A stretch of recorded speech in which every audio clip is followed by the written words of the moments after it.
All right, so great to see you all today.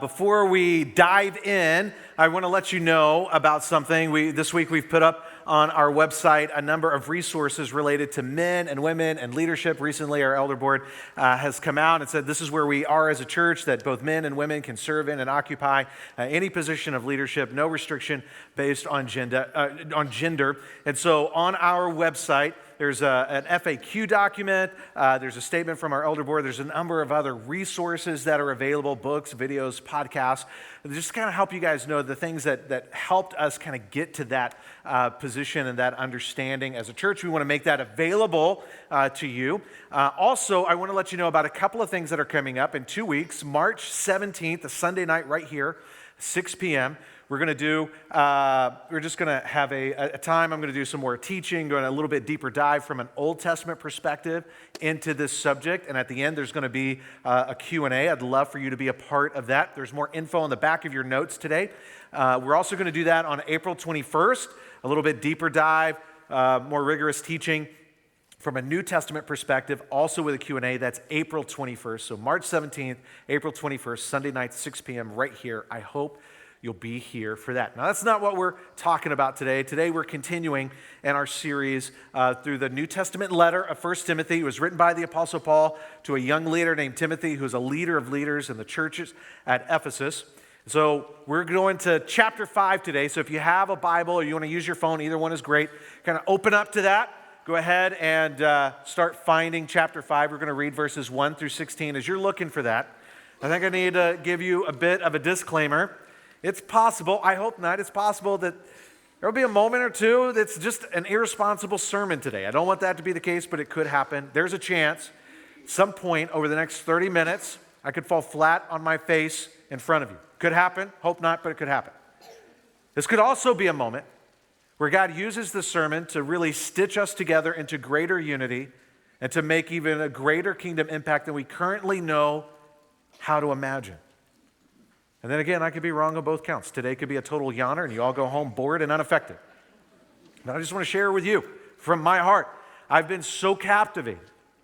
I've been so captivated by what we're going to talk about today that I've become convinced that if we lean in and dig in together, and if we humbly open ourselves to the leadership of the Lord, that this is the kind of thing that He could use to help us shake free from the kinds of stuff that hold churches back, to help us shake free from the kinds of things that hold churches down in comfortable irrelevance. And I don't know about you, but I don't care how comfortable it is. I don't want our church to be irrelevant. I want to make an impact for Christ. And so to do what we're talking about today, it's going to intersect with one of our guiding values as a church. Move towards the message. Nobody makes a difference by staying comfortable. This is a big deal to us. But sometimes to do this, it means you and I, to do this, we're going to have to engage in something that makes a lot of us feel queasy. And the thing that I'm talking about is confrontation. Who loves confrontation? Oh, we got some fans. All right. But not you, but for a lot of folks, confrontation feels like one of those necessary evils. I got an agenda today. I'm going to lay my cards on the table. Let me just let you know what my agenda is.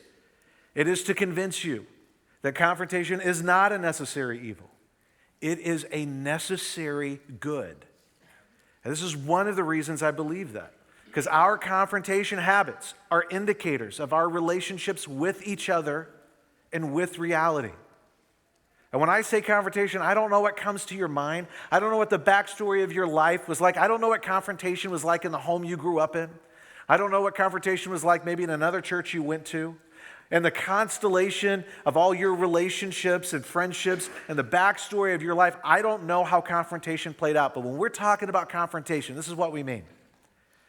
Getting honest with each other and getting honest about reality. That's it. Just being honest with each other and being honest about reality. And this is where we're going to go today. We're eventually going to get to this point where we're talking about confrontation in the way of Jesus. It's about collaborating with each other to solve a problem, not combating each other as though we are problems. People are not the problem, even when we disagree. And so to help us ease in to this subject of confrontation today, I've got some diagnostic questions for us to think about. This is good news. It's going to be, you don't have to answer out loud. And you can answer to yourself. I want to encourage you to try not to answer for somebody else. Just answer for you. And if you want a copy of these questions, they're on the digital notes online. Would you rather confront someone, be the one who is confronted, or avoid confrontation no matter the cost? Do you tend to complain to people who can't resolve the issue, or do you confront the person or people who can? When confronting someone, do you wait until the issues become so unbearable that you have to do something about it, or do you tend to address it before it becomes a major issue? Are you typically content to leave a problem unresolved if it's not affecting you or your group? Or do you typically feel compelled to resolve a problem that's affecting other people, even if you haven't felt it yet? Do you tend to welcome it when someone wants to get honest with you about something that's uncomfortable? Or do you resist it? Which is more important to you in a confrontation? Giving respect or getting respect? When in a confrontation, are you easy to offend or are you hard to offend? Who's super excited they got dressed and came to church today? Are you an easy person to confront or a hard person to confront? Here's my last one. Some people are primarily motivated by personally experiencing consequences before they address an issue. Some people are primarily motivated by the benefits that come from addressing an issue. Which one of those better describes you? Now, I don't think the questions I'm asking you are perfect questions. They're just designed to kind of get us into this subject and to start marinating on it. And now that we kind of got these things swirling around our mind, we're going to read 1 Timothy chapter 5, verses 1 through 16 together. And what we'll notice is this is the Apostle Paul giving some general instructions about confrontation. And then he walks Timothy through how to do confrontation with a real, urgent, upfront problem that's in the church at Ephesus where he's a leader. And I'm going to read slowly, and we'll pause from time to time and make some comments. Verse 1, do not rebuke an older man harshly, but exhort him as if he were your father. Treat younger men as brothers, older women as mothers, younger women as sisters, with absolute purity. Give proper recognition to those widows who are really in need. Now, this is where we start to transition into the real meat, to the real crux of the problem. This church did not have clarity on which widows they should be financially supporting and who they shouldn't. So right now, they're in a financially unsustainable practice of trying to support all the widows in the church. And the Apostle Paul is not in some ivory tower somewhere downloading revelation and wisdom and giving it to Timothy with no context. This is his God-inspired response to how to address with honesty a real dilemma. Verse 4, but if a widow has children or grandchildren, these should learn first of all to put their religion into practice by caring for their own family and so repaying their parents and grandparents. This is pleasing to God. Put their religion into practice. You know what that sounds like to me? Gospel fluency. If the gospel is true, it changes everything. We got to, number one, identify the content of the gospel, who Jesus is and what he's done for us. Secondly, understand the implications of the gospel, how it impacts every aspect of our lives and the choices we make. And third is the motivation of the gospel, which is always going to come down to love for Jesus and love for others. And the reality is that there are folks in this church who, because of the gospel, they should be motivated to care for widows and their families, and they're not doing it. They're pushing it off to the church, expecting the church to foot the bill. And Paul is saying to Timothy, you're going to have to confront that. You're going to have to talk about that. What do you think that conversation is going to be like? Is that a necessary evil? Or is that a necessary good for their good? Let's continue. The widow who is really in need and left all alone puts her hope in God and continues night and day to pray and ask God for help. But the widow who lives for pleasure is dead even while she lives. What's going on here? Seems to be that in this church at Ephesus that there were some younger widows who don't have any family commitments. They don't have any bigger purpose to live for that's bigger than themselves. And because the church is footing the bill, they don't have any financial obligations. Now, have you ever seen what happens when a younger person, they don't have a job, they don't have any purpose, they don't have any family obligations, and they got enough money that they have no financial burdens? Does it typically look like wisdom and success? I've seen that play out so many times. When we start to live for fun and for pleasure and there's no purpose in our life, the good stuff of life begins to unravel. So, verse 7, give people these instructions so that no one may be open to blame. Anyone who does not provide for their relatives, and especially for their own household, has denied the faith and is worse than an unbeliever. Not Minnesota nice, is it? Is that direct? Yeah. Is it offensive? I'll let you answer that for you. Let me just tell you where I'm becoming more and more convinced. A lot of what we call offensive is just really not a description of what somebody else did. We're describing our own discomfort with the truth that we need to hear. Verse 9, no widow may be put on the list of widows unless she is over 60, has been faithful to her husband, and is well known for her good deeds, such as bringing up children, showing hospitality, washing the feet of the Lord's people, helping those in trouble, and devoting herself to all kinds of good deeds. This is where the Apostle Paul is leading Timothy in leadership. A leader's job is to set direction, to establish boundaries, to get clear on this is what we can do and what we cannot do. This is what we will do and what we will not do. We will support widows, but only widows who are 60 years of age and older who meet certain conditions. As for younger widows, do not put them on such a list. For when their sensual desires overcome their dedication to Christ, they want to marry. Thus they bring judgment on themselves because they have broken their first pledge. It's really important that we understand historically what's going on. Otherwise, this passage will make no sense. And so to add to the confusion, let me make a statement that makes no sense. Not every woman who was a widow was a widow. Did you think about this? In our language, in the English language, we don't really have any good words to describe a woman who is an adult but is not married. There are a couple of words I can think of, but they're not kind words, so I'm not going to say them. In the Greek language, which they spoke, they didn't have those words either. There's just not a great word to describe that. And so you know what they called them? Women who were old enough to be married but weren't? Widows. Seems weird to me, but was normal to them. The Apostle Paul is talking about a group of women who are a mix of those who were married and their husband died, and some women who've never been married. And there's something going on right now at this point in history that really begins to become institutionalized over the next 2 centuries.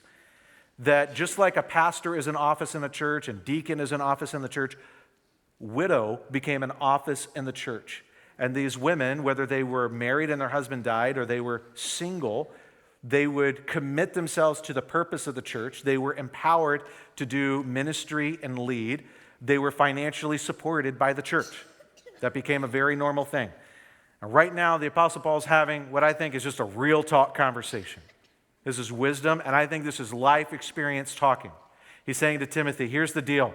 The younger women, they're just going to want to get married, and there's nothing wrong with that. They're going to want to get married, and when they do, they're breaking this commitment to the church, so this is what we're going to do. We're not going to let them make commitments to us, and we're not going to make financial commitments to them. Only to those who are 60 and older and meet certain conditions. Verse 13. Besides, they get into the habit of being idle and going about from house to house, and not only do they become idlers, but also busybodies who talk nonsense, saying things they ought not to. So I counsel younger widows to marry, to have children, to manage their homes, to give the enemy no opportunity for slander. Some have in fact already turned away to follow Satan. This is not the Apostle Paul being down on women. He is talking about some women who, because they have no responsibilities and no financial responsibilities, that they have a discretionary time and they're using it to go from house to house, which very likely means from house church to house church, and they're being disruptive and unhelpful, and they're spreading false teaching. And if you've been with us throughout this series, you remember there was a problem in the church.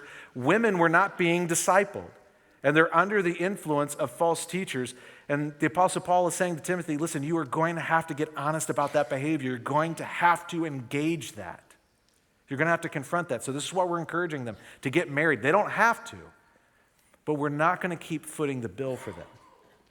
And verse 16, if any woman who is a believer has widows in her care, she should continue to help them and not let the church be burdened with them, so that the church can help those widows who are really in need.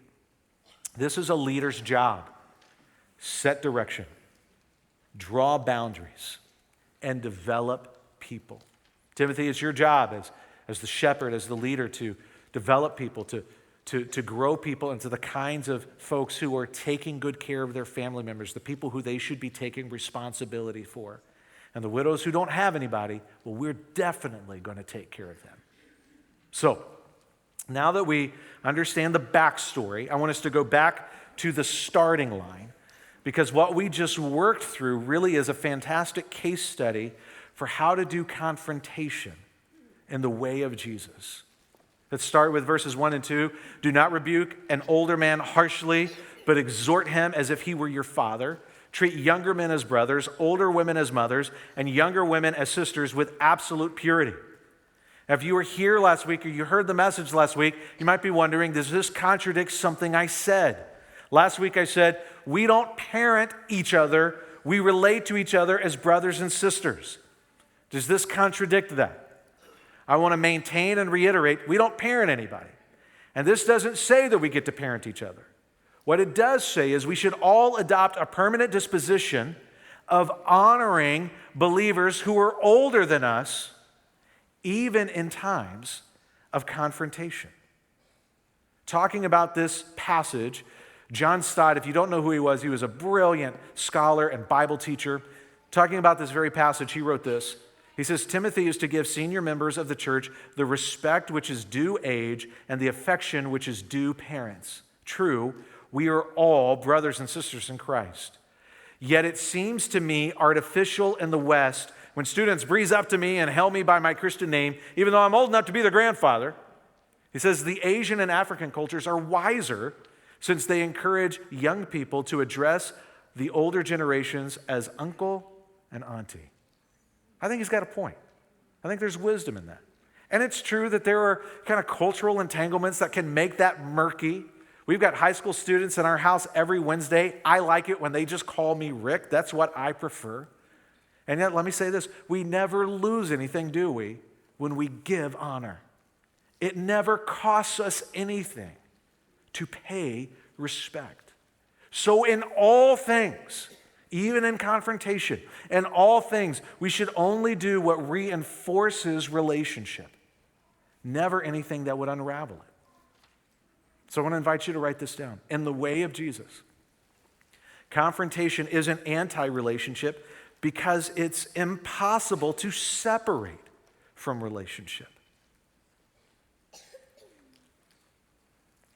Older men and older women, they are going to receive affection and respect in the same way we would give to a beloved parent. Members of the opposite sex, we're going to keep it pure and honoring of each other. But here's the question.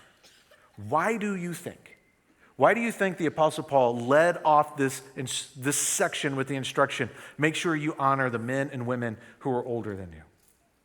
I think the answer that makes the most sense is because the Apostle Paul understood the mess that this church is in, the problems that this church has, that was caused, created, and contributed to by the older leaders in the church, the leaders who are older than Timothy. And whether these leaders contributed to it and caused the messes in the church on purpose, or they contributed and caused these messes and problems in the church unintentionally, either way, they're going to have to be addressed. Timothy is going to have to confront reality, and he should do so with honesty and honor. Do so with honesty and honor. Because this is the whole point. The intent of confrontation is always to save a relationship, not to sever it. It's to save a relationship, to make it stronger, to heal it, never to end it, never to break it, never to sever it. Condemnation is about breaking a relationship. Confrontation in the way of Jesus is about healing it and saving it. And to make my point, to try and prove my case, I want to point to what might be the most extreme expressions of confrontation in the church and the life of any believer. So we're going to jump back to chapter 1. If you remember in chapter 1, Paul is addressing false teachers in the church. He lists a couple of them by name, guys named Hymenaeus and Alexander. He says, whom I have handed over to Satan. And this is what that was about. It was a figurative way to say they're not allowed to join when the church gathers together. So we're not letting them join with us so that they can be what? Taught. The purpose is to teach them not to blaspheme. The whole point is so that they would repent and return to Jesus and that everyone could be reunited together. That's the point. There's another example in the Corinthian church, that there was a guy in that church who was having an affair with his stepmom, and the leaders in the church were pretending it wasn't happening, hiding from reality, just hoping it would go away. And I don't know if you know this, that's not a great way to solve a problem. And so the Apostle Paul says, this is what you got to do. Hand this man over to Satan. Remember, that means you can't join with us when the church gathers. If you're going to continue in this pattern of behavior, you can't gather with us for the destruction of the flesh so that his spirit may be saved on the day of the Lord. This doesn't mean that his body would be destroyed. It would be so, this guy would understand that following your fleshly desires and impulses, that is killing you. Turn away from that so that you can be saved. And we're going to temporarily keep you from meeting with us because the whole point is we want to be permanently and forever reunited together. You see, in the way of Jesus, confrontation, it is relational to the core, but it's not just that. It's redemptive. It's about redemption. And the way that we can engage this, the way we can take a lot of the heartache out of confrontation is if we choose this. In the way of Jesus, the goal or the ideal is to be an easy person to confront and a hard person to offend. And if you're wondering, Rick, where did you get that from the passage? I didn't. It doesn't come from this passage, but it does come from reading all of 1 Timothy, and it does come from reading all of the New Testament and trying to take seriously all the stuff about bearing with each other's burdens, holding each other accountable, confessing our sins to one another, really growing in the fruit of the Spirit. I'm just convinced this is the kind of stuff that would please Jesus. He would be honored if this is the way that we are. And what do you think? What do you think would have happened? Do you think it would have been better if the people in the church at Ephesus who were contributing to the problem, if even some of these false teachers, if they were easy to confront and willing to receive a rebuke? Don't you think that would have avoided a lot of heartache? Isn't it true that people who are like this, we admire those people? We look up to those people. And in those moments that we can pull off being like this, don't we like that version of ourselves better? Let me ask you, if I was more like this, do you think that would be better for our church? If all of our leaders, volunteers and on staff were more like this, do you think that would be better for our church? If you were more like this, do you think that would be better for our church? What do we have to lose by pursuing this? And this is what we're trying to do. In the way of Jesus, the spirit of confrontation is to collaborate to solve a problem, not combat people as though they are problems. Here's the easiest thing in the world to do, and you already know this. We've got a problem, so we're going to square off and get eye to eye, me versus you, over this problem. That's super easy. The way of Jesus is also very, very simple. May not be easy, but it's simple. And it's profound. Instead of squaring off eye to eye, me versus you, let's get shoulder to shoulder and look at this problem together so that we can solve it. It's you and me shoulder to shoulder. It's all of us shoulder to shoulder, arm in arm, looking at the problem together. Because at the end of the day, people aren't the problem. And if there's anybody in here and you've got abuse in the backstory of your life, you might hear me saying something that I'm not trying to say. I'm not trying to say that that thing that happened to you was not a big deal. I'm not trying to say that that person wasn't a bad person. I'm not saying that. Can we contribute to problems with our attitudes? Yeah. Can we contribute to problems with our behavior? Yes. Can people do evil? You bet. People do evil. But from a perspective of Jesus and the gospel, at the end of the day, ultimately, people aren't the problem. It's the sin that's in people. It's the sin that it's in us and the sin that we're in that's the problem. And so, understanding that, we can get shoulder to shoulder and we can get honest about this thing and we can humbly and happily collaborate together and not combat and fight each other. And so if people aren't the problem, what really was the problem at the church at Ephesus? If you haven't been with us for this series, we're going to do a quick catch-up, and we're going to cover very quickly really how the problem at the church at Ephesus was being expressed. Lies and abusive behaviors of false teachers were tolerated and welcomed. People experienced shipwrecked faith. Men were fighting each other. Women were flaunting wealth and their status. Women weren't being discipled, but were attempting to strong-arm their way into leadership and control. People were deceived, confused, scared, and looking to the goddess Artemis for help. Some people in leadership were failing to live up to the qualifications of leadership. We're going to talk about that next weekend.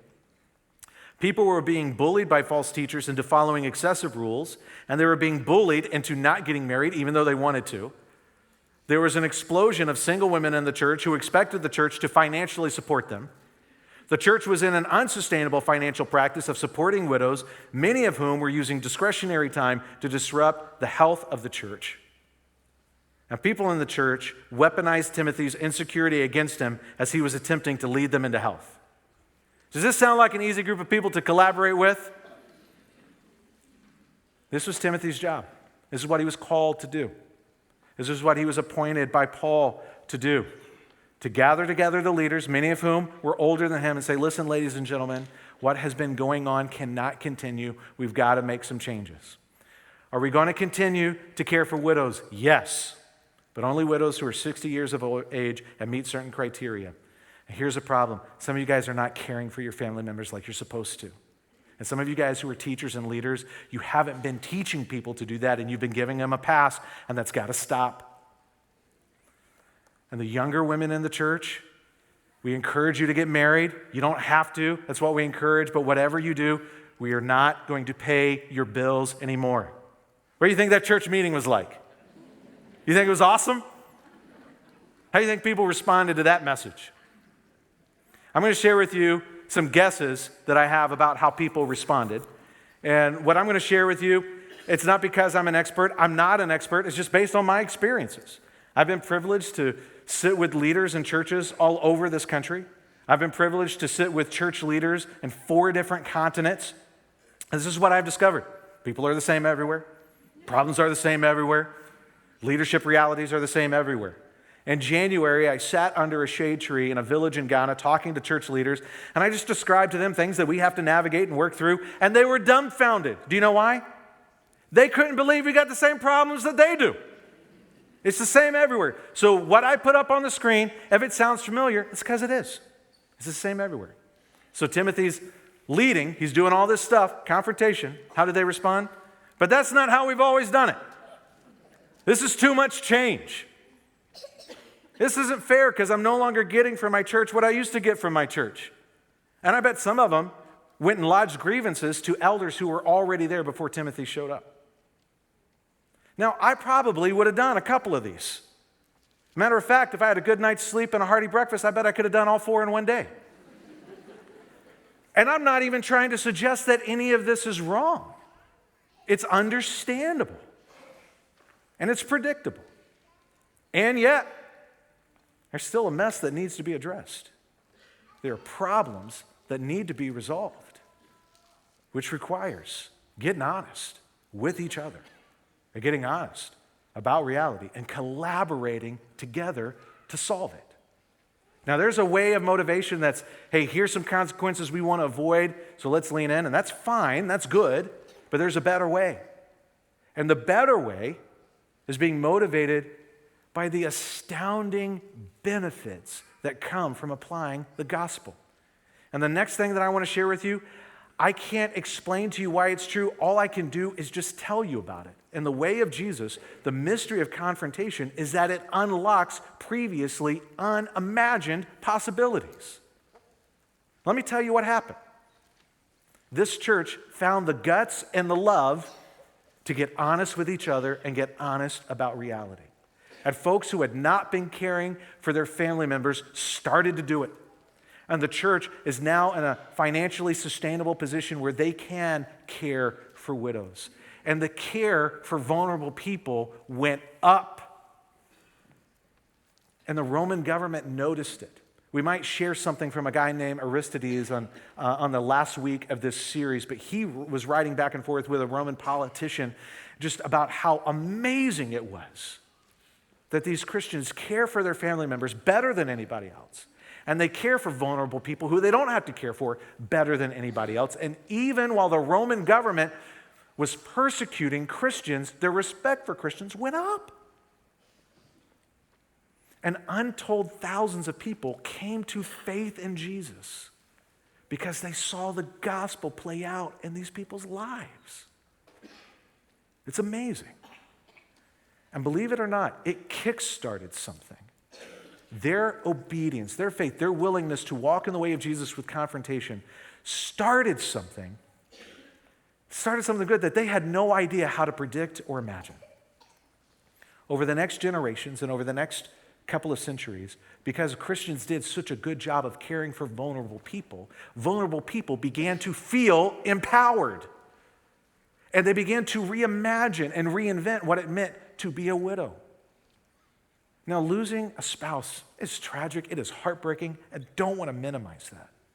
But there were all kinds of women who found themselves in this new season of life, and they began to imagine, what would it look like if I used this season of life to love Jesus and love people? And those women became empowered by the church to lead and to serve, and they did amazing ministry. And this is not hyperbole. This is not a pastor exaggerating just to make a point. They changed the world. These women changed human history. Let me tell you about one. Her name was Fabiola. Her husband died. She's all alone. Fabiola is also fabulously wealthy. She rejected a life of comfort and privilege, and she decided, I want to use the rest of my life and the rest of my money to love Jesus and love people. So she got to thinking, what can I do? And she came up with an idea that no one had ever tried before. You know what she came up with? A hospital. First one in human history. She paid to have it constructed. She led it. She worked in it. First hospital in human history because of the Christian woman who decided, I'm going to use the rest of my days and the rest of my money to love people and love Jesus. Now, there were places for very wealthy, elite people to go get medical care, but everyday people, poor people, had no access to medical care. The first hospital in human history, and by the way, she also started the first hospice in human history, came because of a Christian widow who decided, I want to redeem the time and the wealth that I have to love Jesus and love people. A guy named Jerome was a priest in Rome, a theologian and a historian. He knew her personally. He wrote about Fabiola like this. Often did she carry on her own shoulders persons infected with jaundice or with filth. Often, too, did she wash away the matter discharged from the wounds, which others, even though men, could not bear to look at. She gave food to her patients with her own hand and moistened the scarce-breathing lips of the dying with sips of liquid. Jerome tells us that at Fabiola's funeral, thousands upon thousands of people attended in the city of Rome because they were so impressed with her. You think about our behemoth of a hospital downtown, leading the world in medical care. The origin story of Mayo goes back to the Mayo brothers and the Sisters of St. Francis. But even our very own hospitals, as well as every hospital around the planet, its origin stories goes all the way back to Fabiola, the first person in human history who came up with the idea of a hospital. All because she wanted to use the rest of her days and the rest of her money to love Jesus and to love people. But even that story doesn't begin with Fabiola. It's entangled and enmeshed all the way back with Christians who came before her, who were trying to honor Jesus, who had the guts to be honest with each other, to be honest about reality, and to get this right. And it led to something profound and amazing. What about us? Do you think it's possible that God would use our willingness just to be honest with each other, to be honest about reality, to collaborate together, and that it could set the table for something that God uses down the road in the future in ways that we can't even imagine? What could keep us? What could keep us from following their example and walking in the way of Jesus?